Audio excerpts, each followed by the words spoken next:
Ladies and gentlemen, please welcome Fortune's Clay Chandler. Okay. Thanks, everyone. I hope you're enjoying your dinner and your evening. We don't want to delay too much and keep you from your main course, but we're delighted to be able to welcome, as our keynote speaker this evening, Professor George Yip. Please join me in giving him a big hand. Please, George. Now, George, as many of you will know, is Professor of Marketing and Strategy at Imperial College Business School in London, and is really one of the world's leading authorities on global strategy and marketing.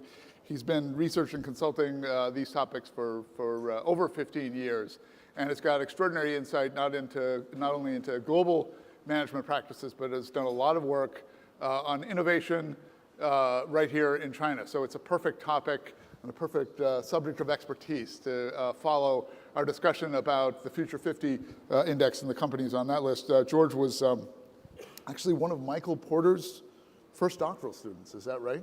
Yes. So I've been thinking about this for a long time.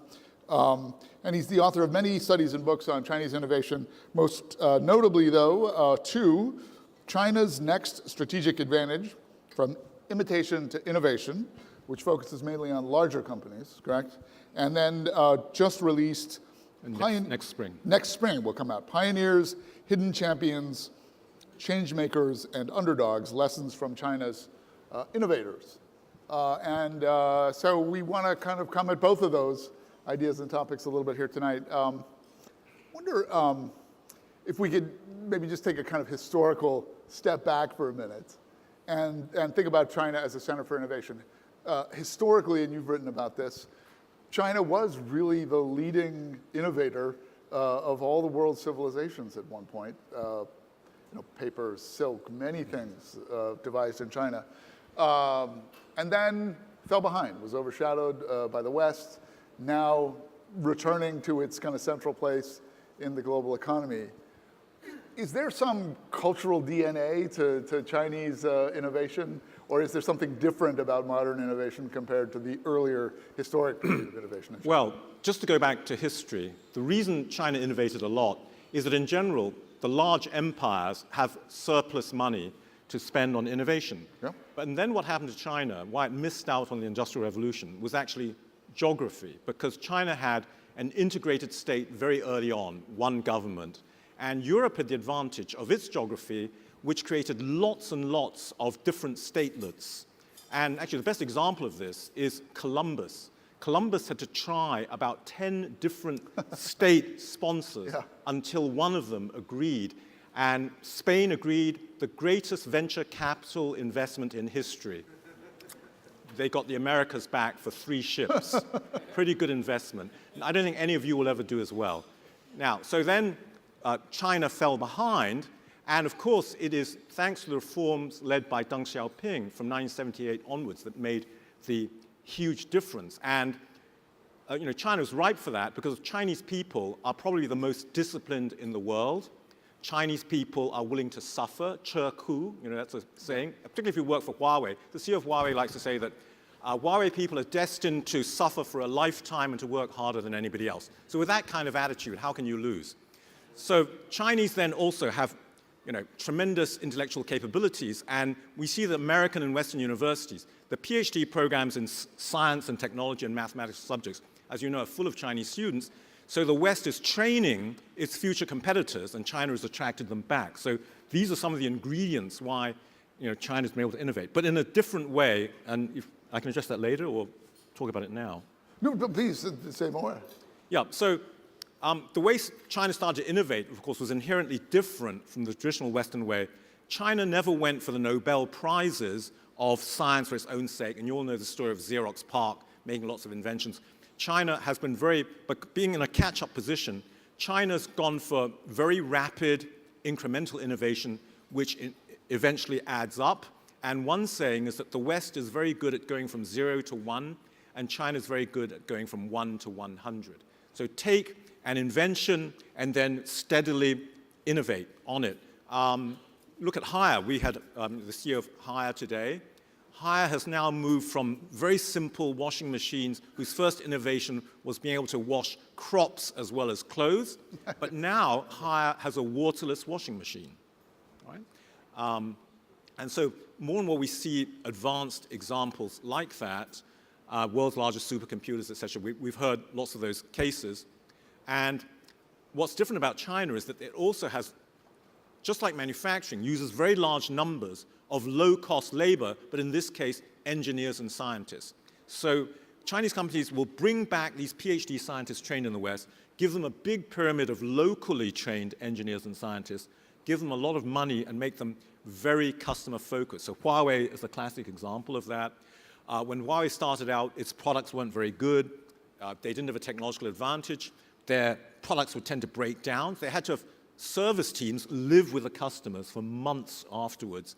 And that way they got very close to customers and learned about innovations. Again, initially pragmatic innovations such as breaking up a control system so that the big parts were put in the basement. This was in Amsterdam, actually, because Amsterdam's very crowded. The installations, their innovation was to put the big parts in the basement and the control panels in the office. Not major science, but now, of course, they've moved on to 5G and other genuine technological innovations, and they were the pioneer of the single RAN, which combined 2G, 3G, and 4G. Those are just some examples. So you're a professor of management. Management teaching swings sometimes between these sort of fads. Not so long ago, I recall we were all obsessed with Japanese management, Japanese production principles that was taught in business schools. We've sort of tongue-in-cheek called this session innovation with Chinese characteristics. I wonder if you could maybe help us to characterize, is there a Chinese management style? And is there, what are the characteristics of Chinese innovation? Let's talk about the Chinese management style. Okay. Obviously, it's very boss-oriented. So we have this paradox that China seems to be hierarchical, but it moves very quickly. Yeah. And I think it's partly because of the loyalty to the boss. So one of my colleagues refers to this as huddle and act. So the boss is a team who huddle around the boss. They make decisions very quickly. And Chinese are not tied down by process. As you probably know, Chinese are not really tied down by rules and are happy to break the rules. So to innovate, you have to break the rules. And in our research, the Western companies constantly complained to us that headquarters imposed innovation processes on them that were too slow. And we're a very specific example of this. One of the Western companies we're working with bought a smaller Chinese company in the same category. They found that the Chinese company's innovation process took 12 months. The Western companies took 24 months. Using the Chinese example, they were able to persuade headquarters to allow them to consolidate on an 18-month process. So speed, taking risks, and we heard, perhaps earlier today, that Chinese customers are forgiving, so you can make mistakes. They will try anything, so that really helps in the Chinese environment as well. So those are some of the Chinese characteristics. A new Chinese management style that's emerging now is that some Chinese companies, again, such as Haier, are starting to decentralize. There's the famous Jiju Jingying Ti, self-managed teams that Haier is implementing, although, interestingly, imposed from the top. So we'll see how that goes. But so Western scholars are now just starting to search for, is there a unique Chinese management? By the way, I never fell for Japanese management, although I studied it, because I said they're going to be restricted to the sectors that are engineering intensive, and that's where they've got stuck to. I think China can go beyond that, because China has a far bigger market than Japan has. And we see this actually in commercial jet aircraft. Although China's not innovating, it is launching a mid-sized commercial jet aircraft to go up against Boeing and Airbus. The Japanese tried to, but their home market wasn't big enough. And before, they already have 500 advance orders. Of course, most of them from Chinese state-owned airlines, but also from a Thai airline, a German airline, and an American airline. So you can all look forward to flying on a Chinese-made jet. Forward to that. So you've talked a lot about just the sort of different tempo of Chinese companies and how they just seem to operate at a much higher gear. Why is that, and why is it important? First of all, it's Chinese culture.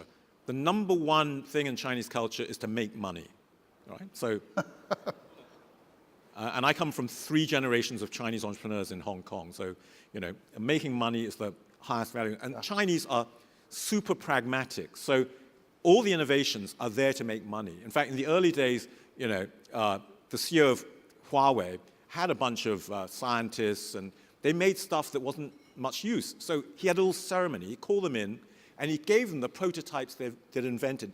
He said, "Thank you for making these. They're of no commercial use. Please take them home as a souvenir. And now, kick their butts and come on, let's do something that will make money instead." So that's the Chinese attitude to innovation. So that's a very cultural attribute, and certainly we see that in overseas communities in Southeast Asia, Taiwan, definitely we see it in Hong Kong. But here on the mainland, we had this detour where there was this very long stretch where making money was not a central social value, and it sort of clashed with that impulse. How has mainland China reemerged, and is that cultural DNA still intact, or has it been altered in some way? Yeah, I think it came roaring back. You can't stop Chinese from making money, so long as the economic system allows that. And we've had pretty much no change in the political system, but as soon as it moved from Maoist economics to state-sponsored capitalism, it became a huge success. And here you do have to credit the Communist Party, which really enabled these reforms and really set the right key performance indicators to the local governors, mayors, and rulers. They said, what we want you to do is to grow local GDP. Yeah. Because now they have to learn to rein back on this because of environmental pollution. So I'm waiting for Beijing to change the key performance indicators. They haven't quite figured out how to do that yet on pollution. But given the dominance and prevalence of the party, they should be able to do that if they can change it. I'm struck by your comment that to be successful in business, you have to sort of break the law in some way in China. I mean, there's something about the system and the culture here that sort of breeds this kind of generation of outlaws. And I'm reminded of one of the, my first conversations with Chinese journalists was with Hushu Li at Caijing, and she was talking about how difficult it was for her to write stories after stories after stories about scandals in Chinese business, and that advertisers were starting to attack her as being anti-business. And they at Caijing came up with the idea of what they called the original sin theory, which is that you could do one thing that was really against the law, break the law, but then after you made your money from that, you had to sort of go straight afterwards. Well, a very good example of this, if Guangzhou Automotive doesn't mind me mentioning Ji Li, is Li Shufu. Of course, he started illegally. Yeah. He wasn't allowed to make automobiles. He started with a contract from a prison that had a license to make some kind of truck, and then he started making automobiles.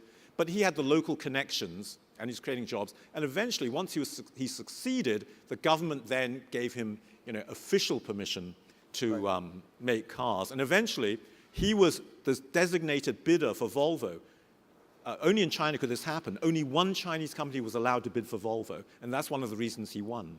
And you've studied, actually, Volvo and Geely quite carefully. Are you bullish about their prospects? Do you think that that's a good alliance? They've made a huge success of Volvo, actually. They paid only a few billion for it. They invested several more billion, and they tried to go public. Recently, they pulled back, but at a price that was like 4 or 5 times the total investment in Volvo. How did they succeed with Volvo? First of all, Volvo had been starved of cash because Ford was in trouble. And typical of Chinese acquisitions, they did not put in their own management. In fact, they kept some of the Volvo management. They attracted other foreign management to Volvo. And of course, now they've built a major plant in China to make Volvos for China, but they're about to start exporting them. So it'll be a real test whether a Chinese-made luxury car can sell in the West, not just Chinese-owned. I think we've learned now that being Chinese-owned or Indian-owned, India owns Jaguar, doesn't make a difference. It's whether Chinese-owned will make a difference. But I'm fairly confident of that, because we have the example of Apple, actually. Nobody says Apple is poor quality, and everybody knows that Apple phones are made in China. So sort of Apple led the way. But they've learned something from Volvo as well, which is, they wanted technology, but interestingly, they learned something at which China is the weakest. You know what that is? Design. visual design. So originally, in the West, you can recognize a Mercedes by its tail light. You can recognize a BMW by, the grille. So Volvo taught Geely they should have a common family look for Geely cars. So actually, once China learns design as well, then I think it's all over for the West. Game over. Well, we're taking a careful look at Fortune at design, and we'll actually be talking about design at a dinner in Shanghai later next week. It's a great topic, actually, that I think Chinese companies really are starting to embrace. We heard from Yuan Qing, Lenovo, earlier this evening. You've cited this great example of Volvo. These are Chinese companies that grow through acquisition. Do you have other favorite examples of innovation and growth by acquisition?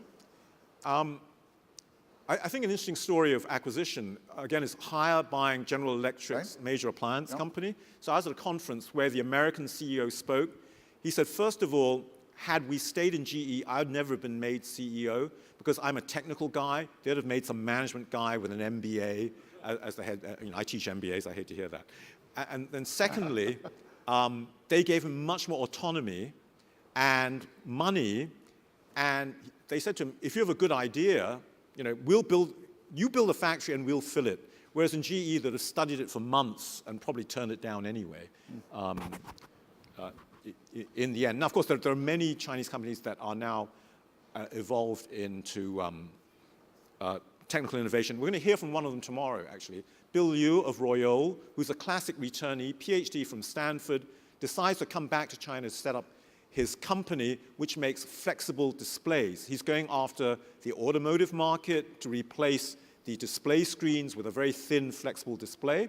But what he's just launched is the world's first foldable mobile phone. I don't know whether it's in the audience yet, but so that's a total Chinese innovation ahead of anybody else, and a classic example of an American-trained PhD who comes back to China. So we're going to see more and more of that here.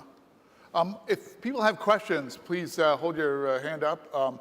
I want to ask you again on this sort of idea of having to be an outlaw to succeed about some of the things that have been in the news this year, specifically that are tech stories in China. We've had a number of examples. I actually wrote about this yesterday in Datasheet. Number of cases where China has initially taken this very hands-off, laissez-faire attitude about new technologies, let them just sort of spin to see where they go and see what happens. And then they start to crash and break things, and then the government rushes back in and then very closely regulates them and cracks down. In online games, Tencent shares are way down in large part because now the government has cracked down. In financial technologies, Alibaba, Tencent are being sort of pushed back a little bit because they're encroaching on the traditional banks. The latest story that we saw this Sunday is the announcement about gene editing in Shenzhen. What does it say about the pattern and the cycle of Chinese innovation and government regulation? Well, I think actually it's been a real application of a combination of let 100 flowers bloom and cross the river by feeling the stones. Okay. So, because actually China didn't know what to do from 1978 onwards, they just let in a lot of experimentation and to see what will work. And China has sufficient diversity, geographic diversity, and the provinces compete with each other, the cities compete with each other as well, and that has really driven that. So ironically, we're seeing in China today some of the, because of the provincial and city competition, we're seeing the dynamism that drove Europe during the Renaissance. So this is the Chinese Renaissance. Right. So, but do you think that system of sort of hands off and let it roll and then intervene when it starts to cause trouble, is that because in the West we tend to take a much more careful, set the regulatory institutional framework before we sort of let the Pandora out of its box approach. But do you think the Chinese approach is more conducive to innovation? I mean, you have to accept more risk. Right. So the Chinese system, of course, has produced sort of a lot of negatives, fake products, et cetera. Yeah. But China, being in a catch-up phase, having a large population, has had to accept more risk. Europe, being wealthy and very low growth, cannot take risks anymore. Yeah. And the USA is heading a bit in that direction as well. So that's the advantage of China relative, if you sum it up, the biggest advantage China now has, in addition to the size of the population and everything else, is its willingness and ability to take risk. So what's your bet for this scientist in Shenzhen? He, on the one hand, this looks like kind of a breakthrough. He's been condemned over the last several days by more than 150 Chinese medical researchers. But on the other, I would be willing to bet that he's had several venture capitalists ring him up in the last few days. What's going to happen to him, do you think? I think it depends on what they find about the twins. I mean, when they find the twins, they're going to do every test on them possible. If they're healthy, then, I don't know, obviously I'm not the regulator, but I think that'll make a big difference. Questions? All right, I'm going to ask a question. We got one over here? Oh, yeah, Adam. George, thank you for being here.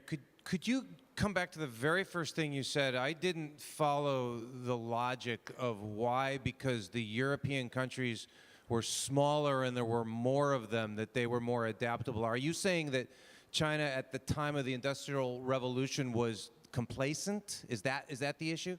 Yeah, so when you get the Industrial Revolution, you are breaking the existing system, and you're going to upset a lot of people. So entrepreneurs, scientists were able to go to different places that, like Switzerland's watch industry was built up by Calvinists who had driven out of France. They just had to travel 50 miles somewhere else. In China, you travel 50 miles, you're still in Greater Shanghai, right? So by being a unified empire and Confucianism being a unified ideology which favored stability, that was really the worst possible culture to hit the Industrial Revolution with.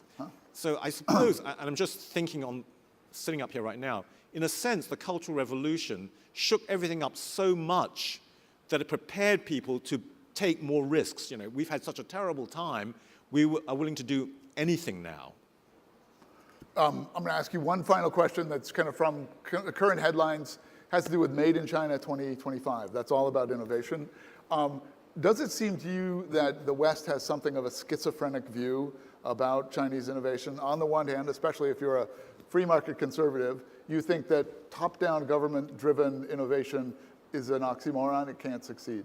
On the other, our conservative leadership at the moment has decided that this is such a terrible threat to the future of American prosperity that it has to be retaliated against with tariffs. Well, first of all, the slogan should be made and innovated in China, 2025. It's quite clever they haven't added the word innovation, because Donald Trump would be even more upset if they'd added that word. But I think the Chinese government has been very good at creating the infrastructure and the entire ecosystem for individual companies to innovate. Now, of course, you always have some government-led, I've shown you a list of the Chinese Academy of Sciences, all the different technologies the government is going after, including dark matter, artificial intelligence, and so on. So you need these long-term investments, which can include things at the level of nationwide charging stations for electric vehicles. That will drive innovation in electric vehicles. And again, they're going from 2 to 100 rather than from, going from 1 to 100 rather than going from 0 to 1. So the top-down, government has a role to play with that. And the Western political system now finds it very difficult to make long-term decisions, as we've seen.